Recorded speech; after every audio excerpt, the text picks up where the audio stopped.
जो ये ईंट के रोड होते हैं उनका कंस्ट्रक्शन ईंट बाय ईंट होता है, एक एक लगा के। बट क्या आपने कभी उसका कंस्ट्रक्शन ऐसे करते हुए देखा है, मशीन के थ्रू? और आपको तो पता ही होगा कि इमोजीज जो होते हैं, जो आप डेली यूज करते हो, वो टकले होते हैं। बट बाल वाले इमोजीज को आप यहाँ देख लो। Non stop random amazing facts की बारिश के लिए तैयार हो जाओ।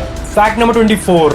जापान में एक प्रथा होती है जिसमें क्या होता है कि अगर कोई लड़की एक लड़के को पसंद करती है तो उसमें लड़की लड़के के टी शर्ट का यहाँ वाला बटन तोड़ के देने को बोलती है, मांगती है, क्योंकि वहाँ ऐसा माना जाता है कि ये जो बटन है ये हार्ट के करीब होता है, ये बटन दिल के करीब होता है, इसलिए इसको ऐसे तोड़ के दे दो। ये था जापान का एक यूनिक सा प्रथा।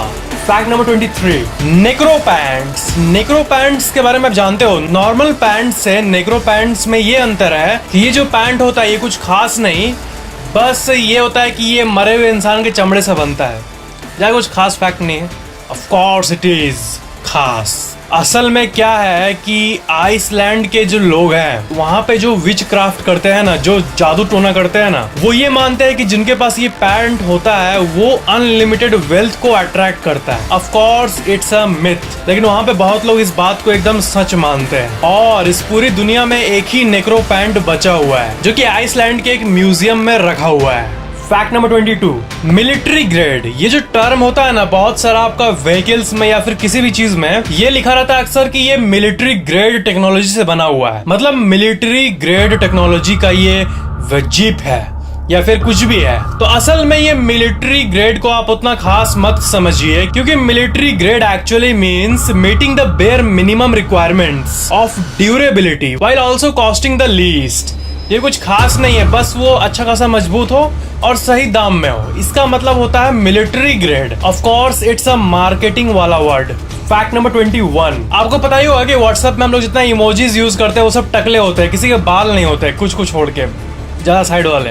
बट आप इन इमोजीज को देख लो, ये है इमोजीज विथ हेयर। और मैं व्हाट्सएप और जितने भी चैटिंग कंपनीज है इनको और यूट्यूब को भी सजेशन दूंगा, टिपिकल सजेशन, कि अपने कीबोर्ड में एक बाल वाला इमोजी ऐड करो। मैं पक गया हूँ टकले इमोजी से। Fact number 20। Dinner in the sky. Dubai में एक ऐसा जगह है, एक ऐसा रेस्टोरेंट है, आप इसका व्यू देखो, ये आसमान में लटका ये जगह, यहाँ पर क्या आप डिनर करना चाहोगे? इसमें स्टाफ जो है वो ऐसे कुछ कपड़े को अपने कमर पे बांध के फूड सर्व करते हैं। और जो फोर्ब्स मैगजीन है उसमें ये वर्ल्ड्स 10 मोस्ट अनयूजुअल रेस्टोरेंट्स के लिस्ट में भी आया था, डिनर इन द स्काई।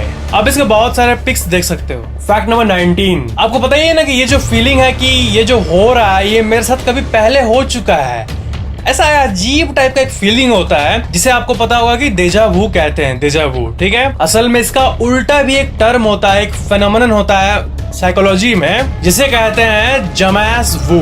डेजा वू मतलब क्या हुआ, किसी जगह पे जाना और ऐसा मानना कि ये जो कर रहा हूँ मैं ये पहले हो चुका है मेरे साथ। और वही जमैस वो चीज होता है ना कि किसी चीज को आप मान लो कि जैसे कोई चीज है, जैसे आपको कोई स्कूल है या फिर आपका घर का एक कंघी है, उसे आप डेली देखते आ रहे हो, ठीक है, स्कूल कंघी ये सब चीजों को, बट आपको उसी स्कूल को देख के ऐसा लगे कि साला ये मेरा स्कूल है, ये मेरा स्कूल है। ये मतलब एक ऐसा फेमिलियर चीज जो कि आपको अनफेमिलियर फील हो, ऐसी वियर्ड सी फीलिंग हो, इसे कहते हैं jamais vu, opposite of deja vu. Fact number 18। Tweety bird. आप इसे देखो, ठीक है, वार्नर ब्रॉस के कार्टून के सीरीज में ये बर्ड आती है, ठीक है, ट्वीटी बर्ड। और ट्वीटी को स्वीटी भी कहा जाता है, स्वीटी से नाम पड़ा है ट्वीटी। पर अजीब बात ये है कि ये जो ट्वीटी बर्ड है, प्यारी सी, ये जो है ना, इसको एक्चुअली में बोलना चाहिए प्यारा सा, because Tweety bird is a male, not kidding. ये एक मेल है, लोग इसे अक्सर फीमेल मानते हैं, बट ये मेल है। Fact number 17। एक ट्रिप पे एक हस्बैंड गया हुआ था, और क्या है कि ये वो जमाना था जब कोई कम्युनिकेशन का मीन्स नहीं था इजी। तो सैमुअल मॉर्स ये नाम था, यही ट्रिप पे गए हुए थे। और क्या हुआ कि इनको अपने वाइफ की किसी प्रॉब्लम के बारे में पता चला, और जब तक ये आया ना तब तक वो मर के उसको बरी भी कर दिया गया था। अजीब कहानी है। तो फिर सैमुअल मॉर्स ये नेक्स्ट 45 साल टेलीग्राफ जो सबसे अर्ली कम्युनिकेशन का मीन्स था उसको इन्वेंट करने में लगे रहे और 45 साल बाद जाके इन्वेंट कर भी दिए। एक ऐसा जरिया जिससे आप कितनी भी दूर हो बट आप अपना बात को शेयर कर पाओगे, पहुंचा पाओगे। ये इन्होंने कहा कि ये इसे इसलिए डिस्कवर किए ताकि ये जो दूर रह के खबर पाना फिर जल्दी एक्ट नहीं कर पाना, ये जो फीलिंग हुई उनको अपने वाइफ की डेथ की, इसे कोई और ना फील करे।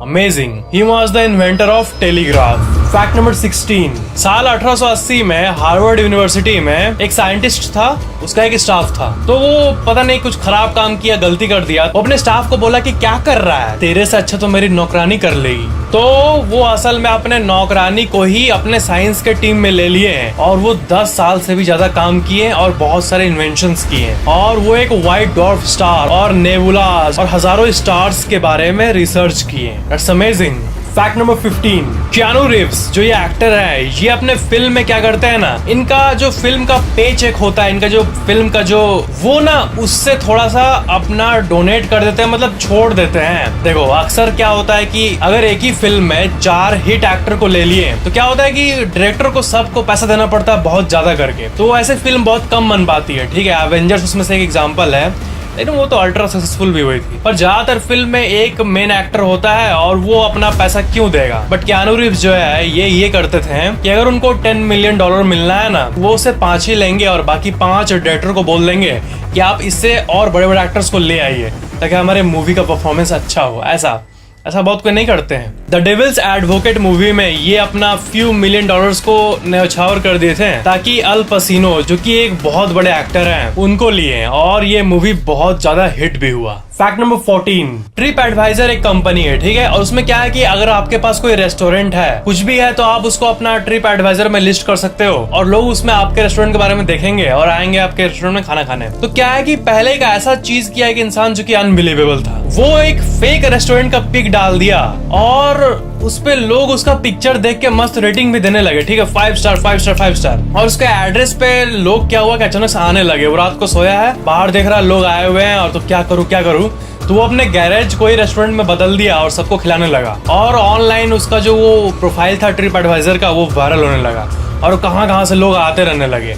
और वो लंदन का सबसे नंबर 1 रेस्टोरेंट भी बन गया। और ये सब हुआ सिर्फ एक दिन के अंदर, ये वायरल काम। तो उन्होंने एक दिन के लिए अपने बैकयार्ड को अपना कैफे बना दिया और जब लोग आए तो तुरंत पका के खाना खिलाया। ऑनलाइन फेक प्रोफाइल वगैरह आजकल बहुत चलता है। Fact number 13। एक सो कॉल्ड साइंटिफिक स्टडी हुई थी जिसमें ये पता चला था कि चीज जो है ये एकदम ड्रग्स की तरह एडिक्टिव है। ठीक है, और लोग उस स्टडी पे शक करने लगे। बाद में ये पता चला कि जो डाइटिशियन जो कि ये क्लेम कर रहा था वो एक ऐसी कमेटी का हिस्सा था जो कि चीज को हेट करती थी, इसलिए वो ऐसे स्टडी पब्लिश कर रही थी। मतलब यही ना दोस्तों कि क्या बोलूं मैं, ये बहुत खराब चीज है। बट आजकल के दुनिया में किसी साइंटिफिक पेपर पर भी भरोसा करने के पहले आप ये देख लो कि उसे कौन पब्लिश कर रहा है, क्योंकि छोटे मोटे जो ग्रुप्स होते हैं वो तो कुछ भी पब्लिश कर देते हैं। Fact number 12। साल 2004 में स्लैमर नाम का एक कंप्यूटर वायरस जो था ना, वो पूरे इंटरनेट को लगभग 15 मिनट के अंदर ऑलमोस्ट डाउन कर दिया था। ये मैलवेयर 1 KB से भी कम 404 बाइट्स का था बस, और वो अलग अलग कंप्यूटर में अलग अलग IP एड्रेस में अपना मिलियंस ऑफ कॉपीज बना रहा था। और इसके चलते $1 बिलियन यानी करीब 7,000 करोड़ का लॉस हुआ अलग अलग कंपनीज को। और सबसे अजीब बात ये है कि ये सबसे मिस्टीरियस वायरसेस में से एक है। इस स्लैमर नाम के वायरस को जो कि साल 2004 में आया था, इसका क्रिएटर कौन था ये कोई आइडेंटिफाई नहीं कर पाया आज तक। और वायरस से रिलेटेड और एक चीज है ना कि ये बहुत एक डीप हाइपोथेसिस है, मतलब किसी का नेम लेना सही नहीं है यहाँ पे। बट जितने भी एंटीवायरस कंपनीज है ना, ऐसे बहुत लोग क्लेम करते हैं कि ये एंटीवायरस कंपनीज जो है ना वो खुद वायरस शेयर करती है और खुद उसका एंटीवायरस बना के कमाती भी है। जिस तरह सिगरेट बनाने वाली कंपनी कैंसर का एक संस्था भी चलाती है। वर्ल्ड ना बहुत अजीब हो चुका है, पता है, बहुत अजीब। लोग कुछ भी करेंगे पैसे के लिए। Fact number 11। चिरोप्रैक्टिक मेडिसिन, इसका जो क्रिएटर थे डीडी पाल्मर, वो ये क्लेम करते थे कि मुझे ये दवाई बनाने का जो नॉलेज है ना वो मरे हुए फिजिशियन जिनका नाम था जिम एटकिंसन उनसे मिला। और ये जो चिरोप्रैक्टिक मेडिसिन है ये बहुत चीजों में काम आता है। आजकल के दुनिया में। मस्कुलोस्केलेटल सिस्टम या फिर किसी भी डिसऑर्डर का ट्रीटमेंट में ये मेडिसिन काम आता है। और सबसे अजीब बात है कि इतने बड़े मेडिसिन के एक्सपर्ट होके इन्होंने ऐसी बात क्यों कहा कि उनको मरे हुए फिजिशियन से मिला है। इनके विकिपीडिया पेज में मौजूद आप ये कोट को पढ़ सकते हो। फैक्ट नंबर 10, ग्लेन चनिंगम ये जब 8 साल के थे तब इनका पैर जो था वो स्कूल के एक एक्सप्लोजन में बर्न हो गया था, जल गया था, और डॉक्टर ने कहा कि ये कभी भी फिर नॉर्मली वॉक नहीं कर पाएंगे। But fast forward 17 years later, 17 साल बाद उन्होंने क्विकेस्ट माइल रन का रिकॉर्ड बनाया। That's it। मतलब उन्होंने हार नहीं माना और अपने पैर को ट्रेन किया। भले ही स्किन जला हुआ था बट अंदर से उन्होंने ट्रेन करके उतना ही मजबूत रखा। क्या नहीं हो सकता इस दुनिया में। फैक्ट नंबर 9, जो ये वीगन फ्रूट होता है, आप बोल सकते हो कि ये जो ऑरेंज है इसमें किसी भी मतलब मीट या फिर नॉन वेज का इन्वॉल्वमेंट नहीं है। बट आपको जान के हैरानी होगा कि इसको जो स्टोर में रखा जाता है, स्टोर्स में फ्रूट को सेलेक्स वैक्स से स्प्रे किया जाता है ताकि ये फ्रेश रहे बहुत दिनों तक। और ये जो शेलैक्स वैक्स है ये इंसेक्ट से बनता है। फैक्ट नंबर 8, नेपाल में एक फेस्टिवल होता है जिसे कहते हैं कुकुर तिहार, यानी वर्शिप ऑफ डॉग्स। और इस दिन ना पूरे दिन कुत्तों की पूजा की जाती है। कुत्तों को बहुत लॉयल माना जाता है और इनकी जो लॉयल्टी और फ्रेंडशिप है इंसानों के साथ, उसी को अप्रिशिएट करने के लिए ये फेस्टिवल नेपाल में मनाया जाता है। फैक्ट नंबर 7, एक बहुत ही, ये कोई फैक्ट नहीं बट एक वंडरफुल सा यूजफुल सा एक कोट है। आप अप्रोप्रिएट पर्सन को बोल सकते हो कि every time I look at the keyboard I see that you and I R always together. Fact number 6, Belgium और नीदरलैंड्स ये दोनों कंट्री को वर्ल्ड मैप में देखो। इसका जो इंटरनेशनल बॉर्डर है वो बहुत कॉम्प्लेक्स एरिया में, उसका जो इंटरनेशनल बॉर्डर है उसी के ऊपर बहुत सारे बिल्डिंग्स बने हुए हैं। बॉर्डर के ऊपर मतलब बैंक्स और बिल्डिंग्स के बीच से ही अलग अलग देश डिवाइड होते हैं। मान लो आपका जो घर है, आपका जो रूम है, उसके बीच से अगर कोई कंट्री डिवाइड हो रहा है, इसका मतलब ये ना कि आपका घर का आधा पार्ट एक देश में है और दूसरा पार्ट दूसरे देश में है। यही होता है एक्चुअली में यहाँ पे जो बिल्डिंग्स है उसमें, बैंक्स में, और ऐसे पूरे वर्ल्ड में बहुत जगह होता है। This is amazing. Fact number 5, मच्छर जो होते हैं मॉस्किटोज वो क्या फीड करते, क्या खाते हैं। आप कहोगे कि हमारा खून और क्या चूस लेते रात को, बट दैट्स नॉट ट्रू। पता है मेजोरिटी ऑफ द मॉस्किटोज जो है ना वो नेक्टार और प्लांट जूसेस को फीड करते हैं। नेक्टार और प्लांट जूसेस। और जो ब्लड फीडिंग होती है वो एक्चुअली में मेल मॉस्किटोज नहीं, फीमेल मॉस्किटोज तब करती है ये ब्लड फीडिंग जब उनको एग प्रोड्यूस करना होता है, बच्चों को जन्म देना होता है। मतलब आपको कोई भी मच्छर काटता नहीं है, काटती है, बिकॉज दे आर फीमेल्स, क्योंकि फीमेल मॉस्किटो ही काटती है जब उनको एग को प्रोड्यूस करना होता है। फैक्ट नंबर 4, मिल्की वे जो है हमारा गैलेक्सी वो कॉस्मोस के एक ऐसे वॉइड में है जो कि the largest void known to science है। जी हाँ, हमारा जो मिल्की वे है ना वो पूरे ऑब्जर्वेबल यूनिवर्स के एक सबसे डिस्टेंट एरिया में। मतलब अगर मिल्की वे हमारा यहाँ गैलेक्सी है तो बाकी चारों तरफ ना जहाँ भी एलिमेंट्स हैं वो सब पूरा एकदम मस्त, एकदम भीड़ भाड़ वाला है। बट मिल्की वे जो है वो बहुत अलग है सबसे। That's really amazing। और हम लोग वहीं रहते हैं। इसे कॉस्मोस का स्विस चीज स्ट्रक्चर भी कहा जाता है। आप इस आर्टिकल को देख सकते हो, डेली गैलेक्सी का आर्टिकल। फैक्ट नंबर 3, इस आर्टिकल को आप देखो माई इंडिया माई ग्लोरी का, और इसमें ये लिखा हुआ है कि एक इंसान एम्बुलेंस के कमी की वजह से अपने माँ को खो दिया। तो उसके बाद उसी टाइम उसको ऐसा एक फील हुआ फीलिंग कि वो किया कि वो लैक ऑफ ट्रांसपोर्टेशन या फिर कोई भी मेडिकल फैसिलिटी से ऐसा कोई इंसान मर जाए एम्बुलेंस नहीं आने के चलते, ये हो नहीं सकता है। उसके बाद इस इंसान ने अपने बाइक को एक एम्बुलेंस में बदला और जब भी अपना काम करके आता था उसके बाद ये घर घर जहाँ जहाँ एम्बुलेंस नीड होता था वहाँ पे जाके लोगों की मदद करता था। और सबसे मेन चीज ये है कि ये काम वो फ्री में करता था। अपना वो दिन का जॉब करके आ गया, अब जो खाली टाइम है उसमें ये लोगों की हेल्प करता था।